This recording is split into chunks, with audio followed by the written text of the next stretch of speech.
Hey guys, this is Martin. We are in the OAuth section, and today's lab is OAuth account hijacking via redirecturi. So if you remember in previous sections, I always told you, like, even though an open redirect on its own is a low vulnerability, but always hang on to them, always keep them, always keep in mind that you may be able to escalate it to steal tokens, to perform XSS, to perform SSRF and whatnot. And this lab is exactly one of these scenarios. So you have an OAuth service once again where users can log in with their own social media account, but there's a misconfiguration which basically allows you to leak authorization codes out to a third-party server, in this case mine.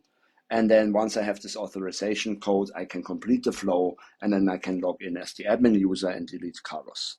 Okay, so let's take a look how this looks like. Let's go over to my account, and you can see that I'm right logged in. Let's log out again, and let's do this again. So we are redirecting you to log in via social media, and blah, blah, blah. And because I've done this before, I'm already logged in. Okay, so I'm logged into my account, and there's a couple of interesting things happening, particularly these two. So the first call is like a GET request to the authorization server, effectively, right? With the client ID, with the redirect URI, along with the response type code. So this is the request for code, basically, right?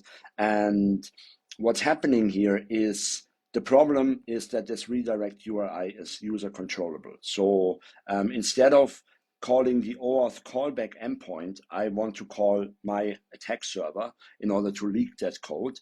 And then I want to do this OAuth callback myself, basically with the leak code of the administrator in order to take over their account. So that's the goal. So first of all, let me copy this out as I copy this as URL because it pretty much has all data I need.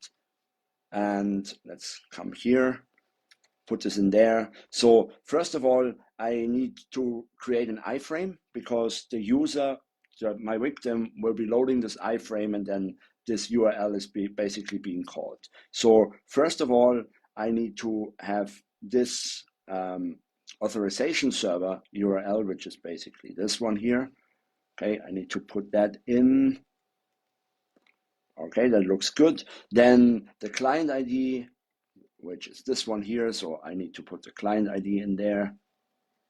This is all not special yet, but now comes the interesting portion is basically I need to put my exploit server in there instead of, like in a normal redirect, it's redirecting to the OAuth callback endpoint, but I want to steal the code.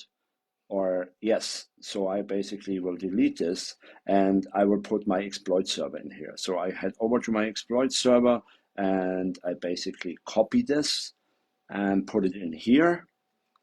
And then we have response type equals code and scope OpenID profile emails. That's all good, right? So we don't need this one anymore. So this is now my iframe. And what happens if the administrator now gets social engineered and clicks on the link, what it will actually do is it will leak the administrator's access code to me, and then I can use this to complete the login via social media. So let's try this out. Let's first of all put this in here and store it. And then we are delivering this over to the victim, in this case, the administrator. So nothing seen as yet, but if we go to the access log, we will see, hey, here is a victim request, the request the victim made. Let me copy this. Okay, and there is an access code. And this access code is the one I was looking for because now I can actually call the OAuth callback endpoint. So I just put myself here in the middle, if you see what I'm doing.